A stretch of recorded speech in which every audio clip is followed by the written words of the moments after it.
It's time to look at the weekend newspapers, and to help me make sense of the headlines, I'm joined in studio by the Deputy Head of Daily Maverick's Investigative Unit, Scorpio. His name is Sikonati Manchancha, no stranger to the fix. And of course, ENCA's political reporter, Samkela Maseko, also no stranger to the program. Gentlemen, thank you so much for making time on a Sunday morning to make sense of the headlines. Sikonati, let's start with you. The Sunday Times is leading with the story, and I'm just going to hold it up for our viewers so that they can see. It says how VBS loot helped Juju get a 5 million rand home. Now, a 5 million rand home by Juju standards isn't much. What is interesting about this story for you? The Daily Maverick Scorpio unit has been on Mr. Malema's case for a long time and have actually looked at the way in which VBS has been able to fund his lifestyle. I mean, you tracked a credit card, for example. What's new about this story? Karima, thank you for inviting me and for the promotion indeed. Before I arrived in the studio, I was an associate editor of Scorpio and Daily Maverick. It's actually great that the Sunday Times has now, I think that's their second story on similar matters with VBS and Julius Malema and Floyd Shibama. There's not much that is new, but it's important that the Sunday Times finds its backside, and because the evidence of all of this corruption has been in the public domain for quite a while, it is to be encouraged that they, together with other newspapers, look where corruption is. And it's not only in the state, in the government, it's not only in the private sector, it's even in the political parties in parliament, those who masquerade as actually the defenders of the constitution and poor people. In that story, there's a deadly detail in the sense that this company, Santa Clara, went and registered and applied for a home loan, and Julius Malema lives in the house, and monies come in from companies including Skameka projects that have stolen money from VBS Mutual Bank, where, as you know, poor black people lost all their savings. The money comes into Santa Clara, and Julius Malema extracts. So Santa Clara doesn't actually do any business on its own, it's just a funnel. The business of Santa Clara is to receive stolen funds. That's what it does. And Julius Malema's phone number directly is linked, according to the Sunday Times, to that account. Now, Samkele, what interests me about the story, and I want you to answer me on this, the CIC in the story, when they asked him for comment, he said, what is CIC? What is it, Commander-in-Chief of the EFF. Of the EFF. Yeah, the CIC said, where did you get my private information? Once you can answer that, I will give you a comment. Do you think he was just deflecting and running away from explaining, as Sikonati has explained, how this money from VBS-linked companies actually lands up in companies linked to him for his private benefit? Historically, we've got to locate Julius Malema's answering to contentious issues of his finances to the days in the ANC Youth League out of the 6 million rands house in Sandton. He never answers those questions directly. He deflects them and comes in with legal terms for you to come in and ask him those questions, but never answers them. But what was rather interesting for me was how he promoted this particular article by Zingu Samvumvu in the EFF press briefing at Nasrec, and says that Stratcom will be coming with fictitious stories against us. From there, when Julius Malema says those words, you must know there's a revelation coming out on him on a particular Sunday. So he was already trying to deflect. He was already trying to deflect. He was already trying to deflect the story, but knowing him for the brilliant journalist that he is, he stuck to his guns and produced this magnificent story. But it also relates to the internal battles within the EFF. Which is, of course, the lead story in the city press. It says Malema faces an EFF rebellion. Samkelo, let's get back to the story and also tie it in here.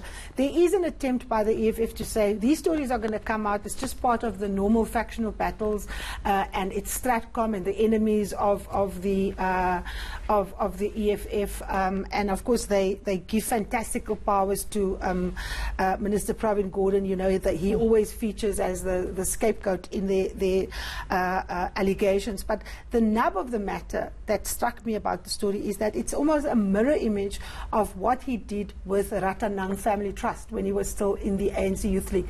Take us back to what happened with Ratanang and its relationship with On Point, and how it mirrors what Julius Malema is doing here with VBS. If you look at the Ratanang Trust and how it was set up and how it had shares in On Point Engineers, Julius Malema's relationship with the director of that company, specifically Lesiba Kwangwa, whom he flew on a private jet to his wedding in Mauritius. You look at the links between that company, and you look at Skameka now, you look at your Mahuna investments, you look at Santa Clara investments as well. It's a direct mirror image. And also there's another family trust that's registered under his second born son, which it was used to buy the home, the 5.5 million rands home which Julius now resides in Sandton. It basically gives you a mirror image of what he did in his era as a high-profile politician in Limpopo and in the ANC Youth League, to how they've now basically used... The memo has remained the same. It's just a change in names and more trusts that have been set and up, more not only to benefit him, but also to benefit his deputy within the economic freedom fighters. That would be Floyd Shivambu. You look at the magnificent work Polly van Wyk has done to nail them on these particular issues and these particular interests within these trusts and how they've benefited from the loot from VBS. Yeah. Now, Sikonati, you were pointing out that a story on page 2 caught your caught your eye in terms of the story, and it's of course the money trail story that I'm referring to. Take us through it. It's the same story that goes back on page 2 or on page 1 of the Sunday Times, where Julius Malema makes absolutely no attempt to answer why he is through Santa Clara receiving all of these monies. But the next story that you're referring to is those black executives, according to the Sunday Times. Yes. The 27 black executives that said, no, thank you, we don't even want to apply for the job. That's the Sunday Times. The Sunday Independent has a completely different story, yes, saying Pravin Gordhan's anti-black crusade. Pravin Gordhan apparently doesn't want any black people at Eskom. Which of the two stories makes more sense to you? Which has more facts in it? Well, all of them are sourcing unnamed people, both of them. So our antenna should go up already. Now let's the acting director general of public enterprises, who are sitting here a minute before me, said it's not only the black executives that ran away from applying for jobs at Eskom. He says all the executives who approached said we won't touch it. He said, in his own words just now, he said the black executives are unfortunately isolated in the Eskom story in the Sunday Times. The one about the Sunday Independent, I really, the least said about it, the better. That's all I am going to say. Some unnamed people inside Transnet say Pravin Gordhan doesn't want black people there. That's why there's not been an appointment yet. And then they go ahead and list people who would have applied for the jobs. And Pravin Gordhan said, no, go find a woman, because according to Sunday Independent, he doesn't want the black people that have been shortlisted for the chief executive's job. Now, remember, this past whole week, there was a huge outcry by the Twitter bots and the peripheral people that should, in my humble opinion, not be taken seriously at all, saying the appointment of Andre Durator at Eskom is a reversal of black economic empowerment and transformation. Well, the BEE and transformation policies that are pursued by the South African government, to the extent that I know, do not exclude white people. And at any rate now, the DG was sitting here saying it's not only black executives. Yes, Sunday Times says 27 ran away from Eskom to apply for the position when they were approached by the board. He says all executives don't want to touch that thing because it's so politically contaminated. Okay, Samkele, I want to move focus a little bit away from Eskom. I mean, just before I ask you a question about the story in the Mail and Guardian, which is, of course, alluding to a cabinet reshuffle. Sikonati, you are also on record saying that Eskom has always been run by black executives, bar one instance. Factually, how many black executives have actually run Eskom? Karima, let's work it backwards. Today, the executive committee, which is the senior managers of Eskom, there's 10 of them. 8 of them are black. The board of directors has got 11 directors. 1 of them is white. Over the past 20 years, since 2006, the chief executive, over 20 years, chief executives of Eskom have been black.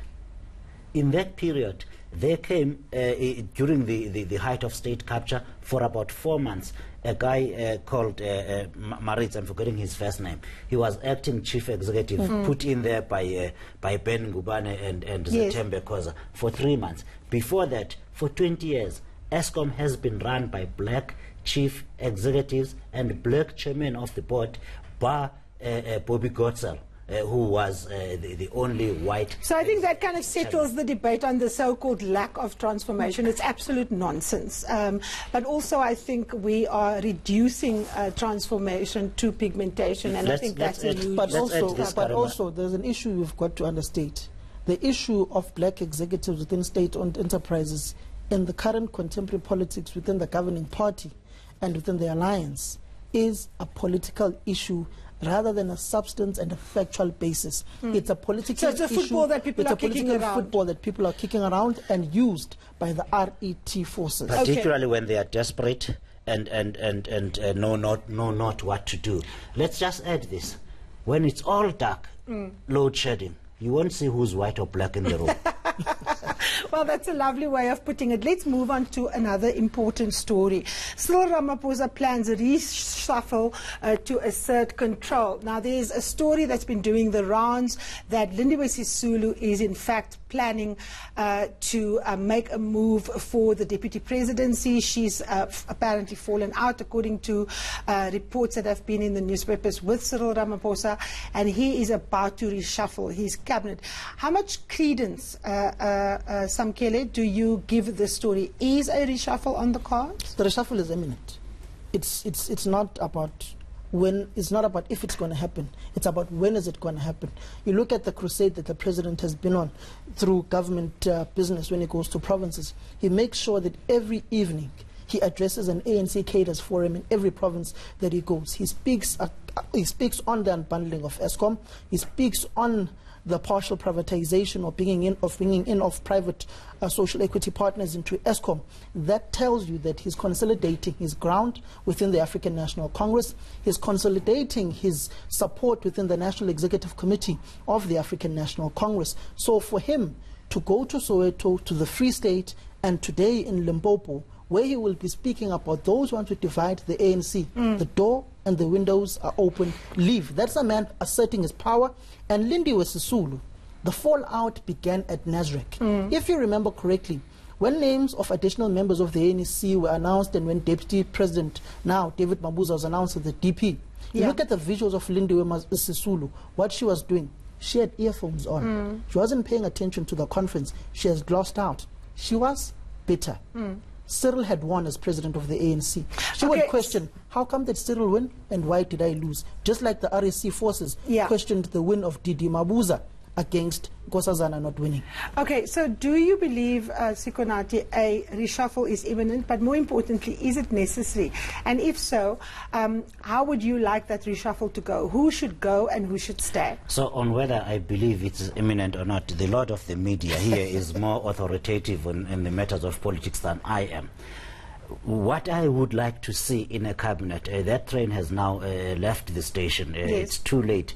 You've got however many ministers, many of them totally useless, that should not be. So you want a smaller cabinet? You want a smaller cabinet. You want to get rid of all those deputies, all of them. A lot of them have just been brought in to reunite the ANC, which is not going to happen. It's a total waste of taxpayers' money.